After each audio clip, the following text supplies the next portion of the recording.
Bonjour. Les impressions de cette nuit, comment elles se sont passées? Eh bien, le support de clavier aéro blanc s'est très bien passé. Il n'y a pas vraiment de soucis. S'il y a un tout petit souci, c'est qu'il y a un point noir là. Et en fait, ça me fait penser à une vidéo que j'ai vue de quelqu'un qui disait qu'il allait arrêter d'imprimer des trucs en blanc. Parce qu'en fait, c'est quasiment impossible d'empêcher ce genre de choses. Il suffit qu'il y ait des micros trucs de plastique dans l'enceinte de l'imprimante ou un petit peu autour ou quoi. Et en fait, à force de... voilà, il y a des ventilateurs, il y a des choses comme ça. Hop, le truc noir, il s'est déposé sur la plate et ça a imprimé par-dessus. Sauf que quand le produit, il est noir ou vert ou une couleur un petit peu foncée, ça se voit quasiment pas.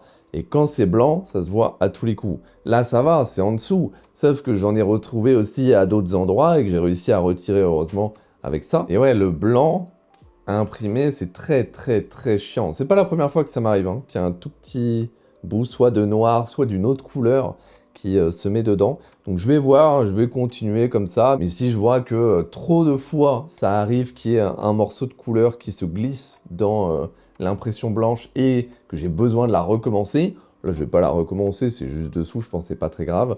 Mais si ça arrive trop souvent, on arrêtera peut-être de faire du blanc, mais pour l'instant c'est pas le cas. Et il s'est bien imprimé. Et si vous avez regardé la fin du vlog d'hier, vous savez que j'ai voulu imprimer ceci, qui est une charnière. Parce que là-bas, je compte faire une porte avec du plexiglas, donc j'ai imprimé des charnières avec un fichier sur Maker World. Et je me suis dit, quitte à faire ça, autant le faire en PETG CF carbone, parce que je viens de l'avoir. Et bah ouais, hein, ça marche bien. Mais la charnière, elle marche pas. Je n'ai aucune idée de pourquoi, mais ça ne marche pas. Et vraiment, ça ne marche pas. C'est-à-dire que j'ai essayé de bien pousser, et je l'ai cassé. C'est dur, hein. J'ai vraiment forcé. Mais juste, ça ne marche pas. Je pense que le plastique a soudé, en fait. Simplement, il a un petit peu coulé sur les côtés et ça a soudé la pièce. Donc, elle est impossible à bouger. Donc, je ne comprends pas pourquoi, comment, parce que tous les avis sur la page Maker World, tout le monde a l'air d'avoir réussi sans aucun problème. Alors, c'est vrai que de base, le créateur, il les fait en PLA, les charnières. Donc, est-ce que c'est pour ça? Est-ce qu'il aurait fallu modifier un petit peu les réglages? C'est possible. Et du coup, là, je vois pas trop quoi faire. La pièce, ça a soudé, ça a soudé. Est-ce que je mets moins chaud, plus de vitesse, moins de vitesse? Aucune idée. Donc, est-ce que je vais le refaire? Je suis pas sûr. Ou alors, je le refais en PLA. Mais je me disais, bon, quand même, une charnière de porte. Bon, j'ai envie de le faire au moins en PETG. Peut-être pas en PETG carbone, mais bon, vu que je l'avais à disposition, je me suis dit pourquoi pas. Mais c'est vrai que ça m'embête de le faire en PLA, même si, bon, je pense qu'une charnière...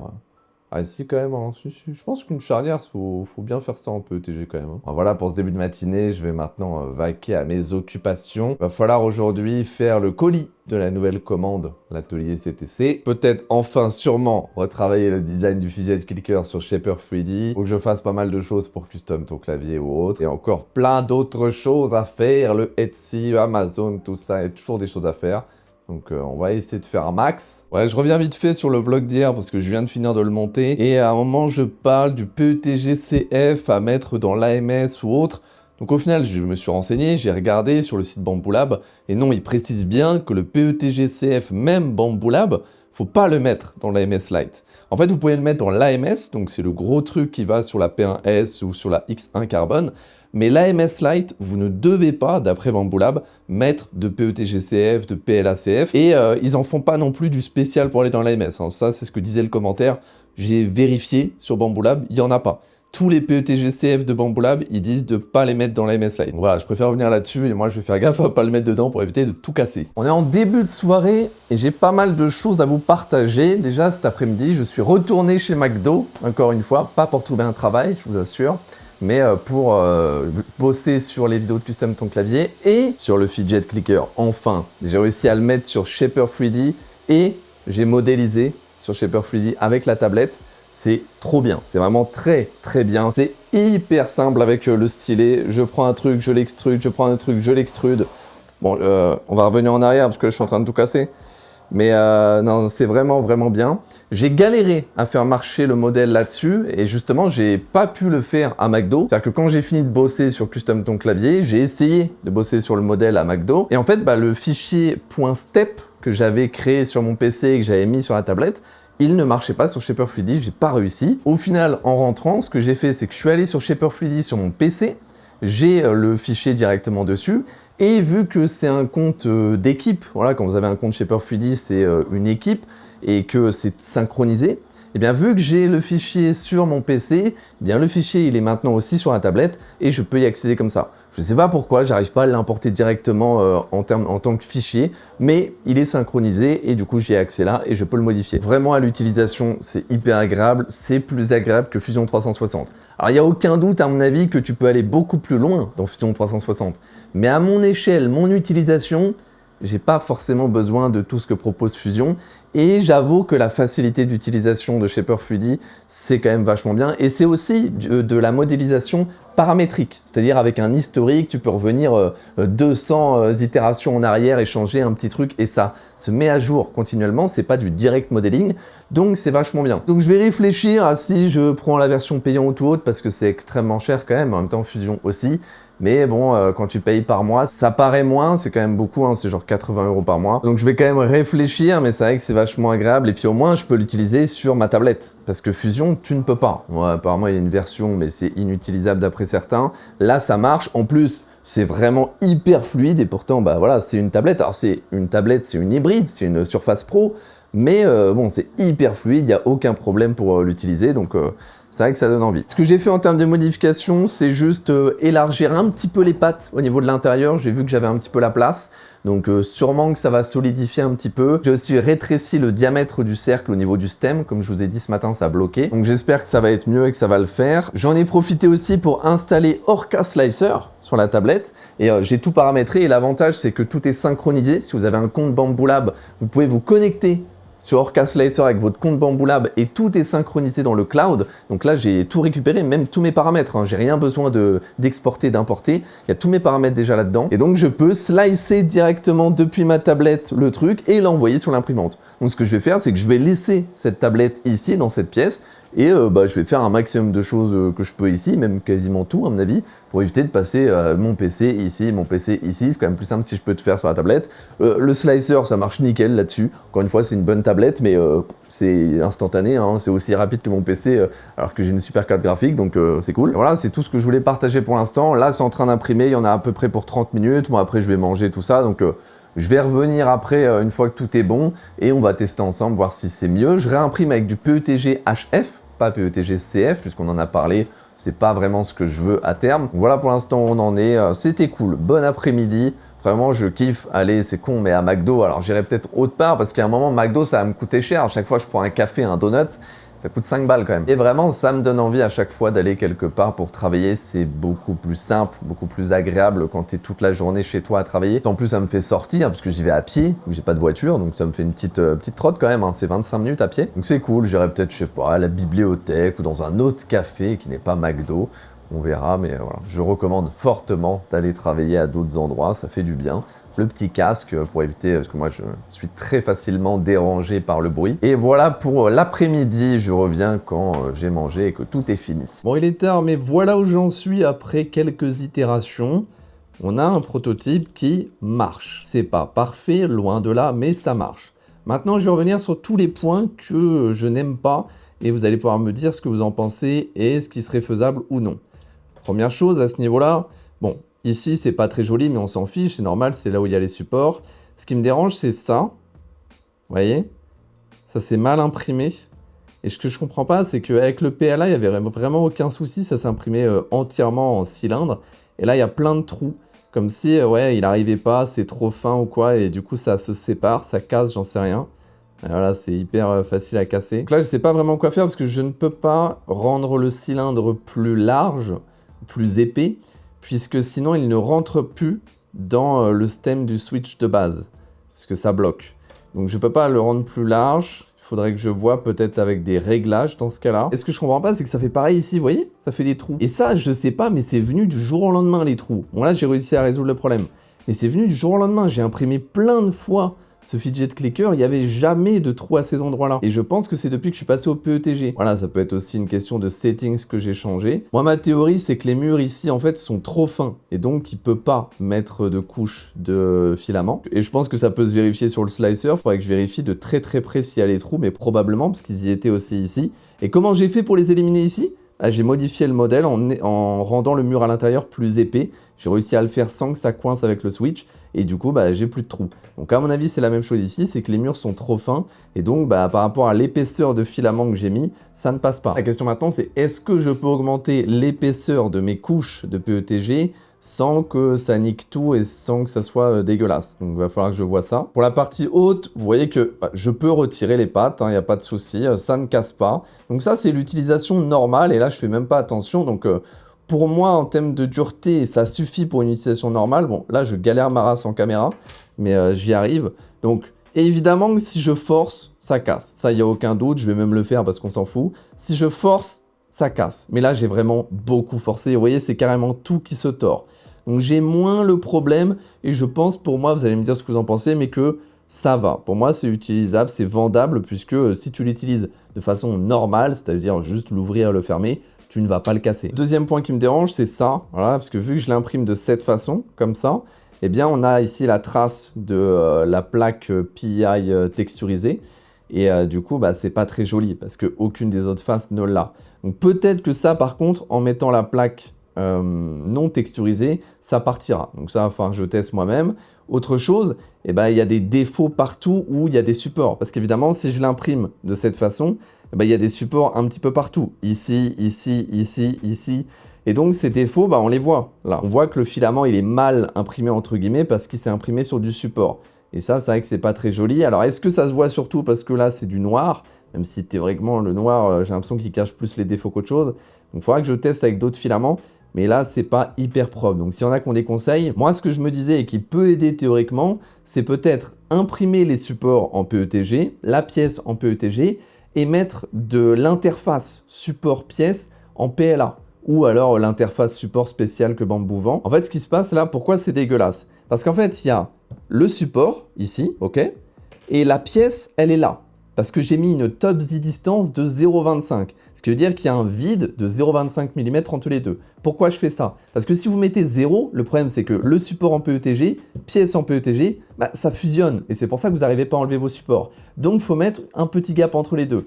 Mais si vous mettez support en PETG, interface de support en PLA, puis dessus du PETG à plat, avec 0 gap, et en fait, la pièce, elle sera imprimée de cette façon, toute lisse, toute plate, bien propre. Et ce sera très simple à retirer, puisque le PLA et le PETG ne peuvent pas fusionner. Donc ça pourrait faciliter le fait de retirer les supports. Le seul défaut, c'est que ça demande d'imprimer avec plusieurs matériaux, et donc d'avoir l'AMS, donc pas sur la P1S, ou alors j'achète une AMS pour la P1S, mais pour l'instant, je n'ai pas trop envie. Donc peut-être sur la A1, pourquoi pas, mais surtout, ça va augmenter drastiquement, je pense, le temps d'impression. Faut voir, faut vérifier. Parce que si je mets juste de l'interface, juste c'est très fin, c'est une seule couche. Donc je pense que je vais tester. Je vais mettre ça sur la A1, peut-être pas ce soir, je vous avoue, peut-être demain. Donc tester support PETG, interface de support PLA ou le spécial Bamboo Lab, je vais voir. Et le reste de la pièce en PETG. Et on va voir ce que ça peut donner. Théoriquement, ça devrait rendre ces endroits où il y a les supports plus propres. En tout cas, aussi net que si c'était normal. Donc ça, ce serait cool. Et franchement, si j'arrive à retirer ça, la partie texturisée avec la plaque lisse, et que j'arrive à enlever les parties où c'est assez moche à cause des supports, franchement, moi, la pièce, je la trouve jolie, elle est nette. Alors évidemment, il y a des petits problèmes d'impression, on le voit, mais ça, on s'en fout. Ça, c'est des réglages que je verrai plus tard. Mais si j'enlève déjà ces deux choses-là, plus le fait que les pattes, maintenant, elles sont solides, et franchement, on est sur un truc pas dégueu. Non, regardez, non mais c'est... En vrai, il y a tout qui casse maintenant si je tire dessus. Donc, je pourrais même peut-être renforcer à ce niveau-là. Mais en vrai, c'est plutôt cool. Et enfin, la partie basse, moi, je vois aucun défaut. Franchement, il n'y a aucun problème. Le switch, il rentre parfaitement. J'ai très bien géré les tolérances. Il bouge pas. Franchement, il n'y a aucun, ce qu'on appelle le wobble, normalement, quand le switch, il bouge sur son clavier. Là, il bouge pas d'un pet. J'ai très, très bien géré les tolérances. Et il est facilement retirable. Hop, voilà. Et dinguerie pour un fidget clicker, c'est que moi, j'ai prévu, en fait, la profondeur, elle permet d'avoir les pins ici. Il n'y a pas besoin de les couper, vous pouvez mettre votre switch, le retirer, il n'y a pas de problème. Alors que tous les vendeurs Etsy que j'ai vu faire des fidget clickers, et notamment les print farm, vous regardez les vlogs, les mecs se font chier à couper les pins comme ça, avec des pinces.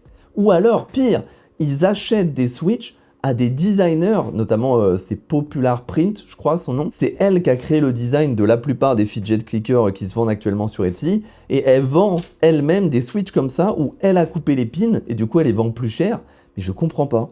Moi, mon design, il fait que tu peux mettre le switch avec les pins ou sans les pins, tu t'en fous.